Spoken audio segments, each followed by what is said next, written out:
is to make dua to Allah, that Allah subhanahu wa ta'ala gives them steadfastness and gives them the ability to make the correct responses and guides them right in that regard. That's what you do. That's why generally in many cultures they do a dua now. Some places they don't do a dua. Some people like to do dua after the janazah prayer. But the reason that is inconsistent is because the janazah prayer is a dua, right? And you've just done a dua, you've just done a prayer. Now you come, you bury them, you cover them up, you put the soil back in.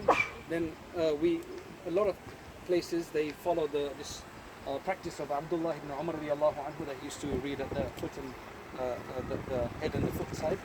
And then after that they do a dua. What are Allah asking for?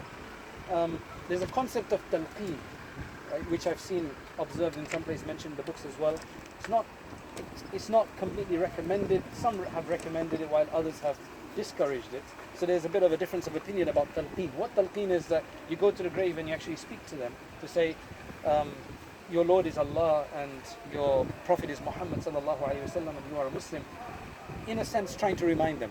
But as I said, that this is generally not practiced in the majority of places that, we remember. Now to think that your deceased person is going to be questioned by Allah, that's a very, very deep thought. That's a very scary thought sometimes, right? And we want to then reflect over that and say, what is going to happen to us when we die?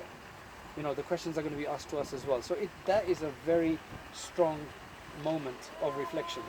Now then, what exactly happens? We actually did another program here some time back, which it's been recorded. It's on zamzamacademy.com. I believe it's called The Journey of the Soul of the Dead. So it's amazing what's going to happen, after the person, after you've put the cloth over, after the soil has been placed over it, what happens, the angels come, different types of angels depending on who's dying and so on and so forth. So I'm going to refer it to that, right? I'm going to refer you to that. You can go and listen to that, inshallah. That will give you complete detail of exactly what happens in the different stages of the soul. Because what happened is when the deceased died, the soul left. Right? The soul left. Now the person is not making any movements. Right? Essentially like a dummy in a sense. But they've got an association with their soul, right? Which is either by the arsh of Allah, or it could be in paradise or outside paradise, depending on who they are and what the person is. What happens now is, in the grave, the primary thing that's going to happen is the question is going to be asked. Now you might be thinking that if we're going to ask questions here, okay, we've got a body that we've buried, so there is somebody to ask the questions to. Because the hadith mentions that when a person dies and people walk away and it's all done, then there's two angels that come and sit you up and start asking you questions. What about if there's not much left of you? If you've been cremated, if you've been maybe mauled and consumed by an animal, or whatever the case is, somehow just completely there's not much of you left, then what?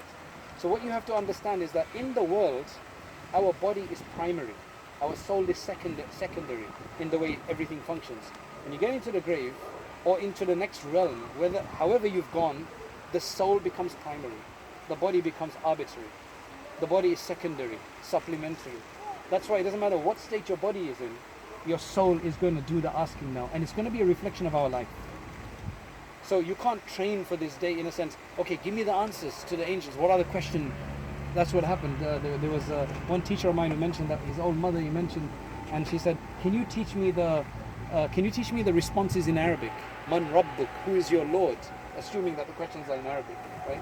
Can you teach me the answers in Arabic? He says, no, it's just going to be a reflection of who you are, of what you've done, right? And what kind of divine enablement you receive at that moment. That's why we ask Allah for steadfastness in that regard. So your soul is primary now in this function, right? In this realm. We call this the Barzaakh, the intermediate realm. Then when you, on the Day of Judgment, when you get up and then you go either to paradise or hellfire, both your soul and your body becomes primary. And that's why you receive the full pleasure of anything, right? And you need that kind of capacity within you to be able to experience the endless bliss in Jannah. Because in this world, our bodies feel it primarily and our soul feels it secondarily. Whereas when it comes into Jannah or Jahannam, both are getting the full whack of it. Yes? What is the narration talking about standing by to slaughter. Some of the Sahaba used to do that. They used to stand there. The time it takes to slaughter a goat and skin it, which in those days would be about 15-20 minutes. And these days, I know for us it would take a few hours. It was about 10-15 minutes to just stand there and reflect. That's exactly